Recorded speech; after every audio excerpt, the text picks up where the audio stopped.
TC.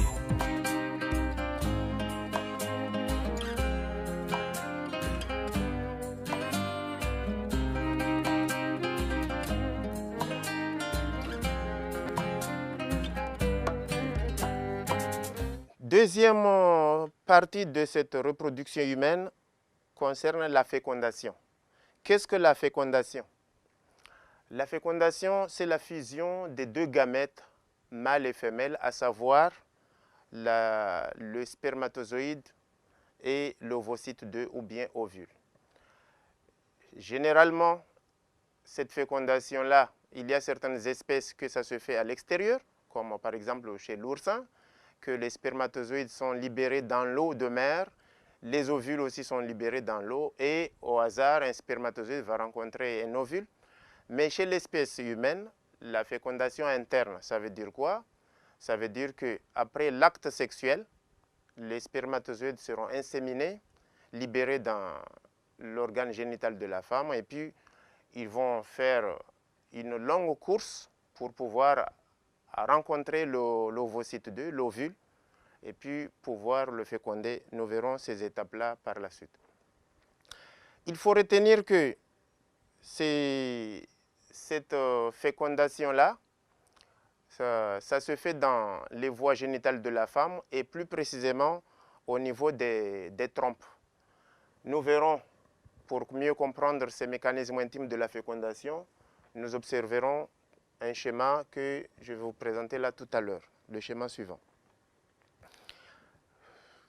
Voilà, donc avant de continuer, nous allons d'abord observer ces différents schémas qui vont vous aider à mieux comprendre les différentes informations relatives à la production des gamètes, mais aussi à la fécondation. Maintenant, à travers ce schéma-là, je vais vous expliquer ici les étapes de la fécondation et dans un premier temps, la rencontre des gamètes. Ce schéma que vous voyez là, il s'agit de l'appareil génital de la femme qui est là.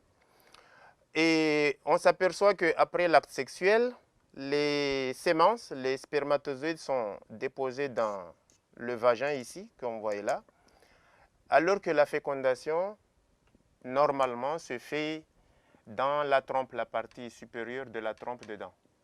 Ça doit s'effectuer à ce niveau-là. Alors, la question qu'on va se poser, comment les spermatozoïdes qui sont là, ici dans le vagin, vont arriver à rencontrer l'ovocyte 2 ou bien ovule qui est dans la trompe? Et pour répondre à cette question, il faut retenir que les spermatozoïdes, au cours de cette montée, au cours de leur trajet, vont subir une sélection sévère. Pourquoi sélection sévère? Parce que 99% des spermatozoïdes déposés près du col de l'utérus sont éliminés par un liquide sécrété par le col de l'utérus, qu'on appelle la glaire cervicale. Donc 99% seront éliminés à ce niveau-là. Ça veut dire quoi? Ça veut dire que s'il y a 100 spermatozoïdes déposés, un seul va survivre parce que les 99 seront tués. Maintenant, le 1% restant va arriver au niveau de l'utérus. Et là encore, au cours de leur passage dans l'utérus, les 2/3 encore des spermatozoïdes seront tués, seront éliminés par cette fois-ci un liquide appelé le mucus utérin. Et qu'est-ce qui va se passer? Environ une centaine de spermatozoïdes seulement vont arriver tout près de l'ovocyte 2 et un seul va pouvoir le féconder. Donc c'est pourquoi, pour qu'il ait chance d'avoir un zygote, c'est-à-dire pour qu'il y ait fécondation, il faut que le sperme du garçon contient suffisamment de spermatozoïdes pour pouvoir surmonter cette sélection sévère se produisant au niveau des différentes parties de l'appareil génital de la femme.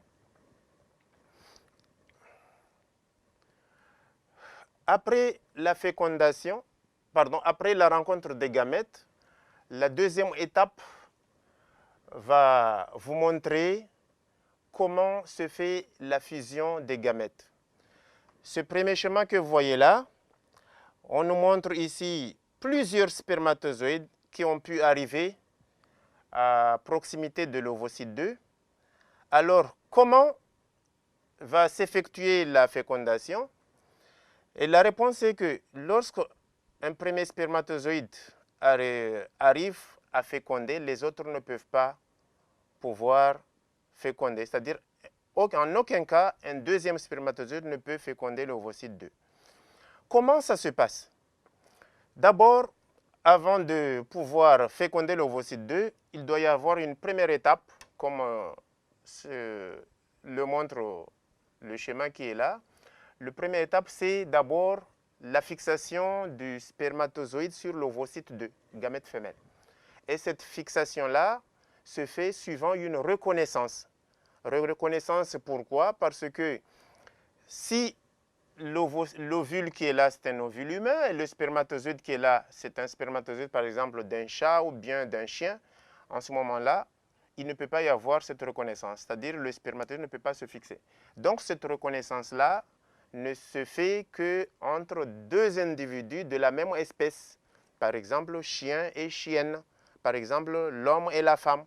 Mais chien et femme, ou bien, je ne sais pas, l'homme et vache, ça ne peut pas s'établir là.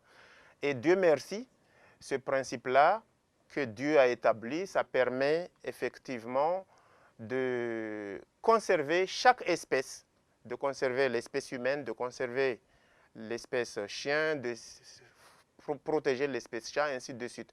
Parce qu'on peut imaginer le désordre si, par exemple, le spermatozoïde humain arrivait à féconder l'ovocyte d'une vache. Là, on allait s'interroger, se poser la question, comment sera le descendant issu de cette fécondation-là. Donc, il faut bien retenir cela, que première étape de la fécondation, il doit y avoir une reconnaissance, et cette reconnaissance-là ne s'établit qu'entre des individus de la même espèce. Une fois que le spermatozoïde est reconnu, deuxième étape, il y a un petit organite qui est là, on l'appelle acrosome. L'acrosome va éclater pour libérer des enzymes qu'on appelle enzymes acrosomiennes. Le rôle de ces enzymes acrosomiennes, c'est de détruire la zone pellucide, c'est-à-dire l'enveloppe de l'ovocyte 2, de l'ovule, pour faciliter la pénétration du noyau mâle dans l'ovocyte 2. Comme vous le voyez sur le schéma là, le noyau mâle, le noyau du spermatozoïde qui est en train de pénétrer dans l'ovocyte 2. Et en entrant dans l'ovocyte 2, le noyau mâle va s'accompagner avec le centriole proximal. Et ce sont les deux éléments uniquement du spermatozoïde qui vont se trouver à l'intérieur de l'ovocyte 2. L'ovocyte 2, à ce stade-là, était bloqué en métaphase 2. S'il n'y a pas eu cette fécondation-là, il allait disparaître en moins de 48 heures. Mais une fois que le noyau mâle pénètre à l'intérieur, alors cet ovocyte 2-là va se réveiller et le processus qui était bloqué dans l'ovocyte 2 va reprendre et ça va évoluer jusqu'à la formation du zygote plus tard. On peut se poser la question, pourquoi au cours de la fécondation il y a monospermie? Monospermie, ça veut dire un seul spermatozoïde féconde l'ovocyte 2. Pourquoi cela? Et la réponse, le phénomène est dû à l'existence de ces granules corticaux que vous voyez là, des petites vésicules qui sont là, faisant qu'une fois que le premier noyau mâle pénètre à l'intérieur, ces granules corticaux vont déverser, comme vous le voyez ici, des enzymes. Leur contenu sont des enzymes dans l'espace périovocitaire ici. Et ces enzymes, leur rôle, c'est de transformer la zone pellucide qui était molle en une membrane de fécondation dure, infranchissable aux autres spermatozoïdes. Raison pour laquelle, si un premier noyau mâle arrive à pénétrer dans l'ovocyte 2, en ce moment-là, les autres spermatozoïdes ne peuvent rien faire. Leur parcours, leur course là est terminée là, et le noyau mâle qui a pu entrer va continuer, déclencher le processus de la fécondation jusqu'à la formation du zygote qui va par la suite évoluer pour donner l'enfant. Voilà. Maintenant, je vais vous expliquer le devenir du zygote. Le zygote, c'est la structure formée après la fécondation. Et comment ça se passe? Pour mieux comprendre le devenir de ce zygote-là, l'œuf au zygote, on va comprendre mieux à travers les informations fournies par ce schéma-là. nous avons une partie de l'appareil génital de la femme. Nous avons le pavillon ici, la trompe, à l'intérieur de laquelle s'effectue la fécondation. Et ici, le reste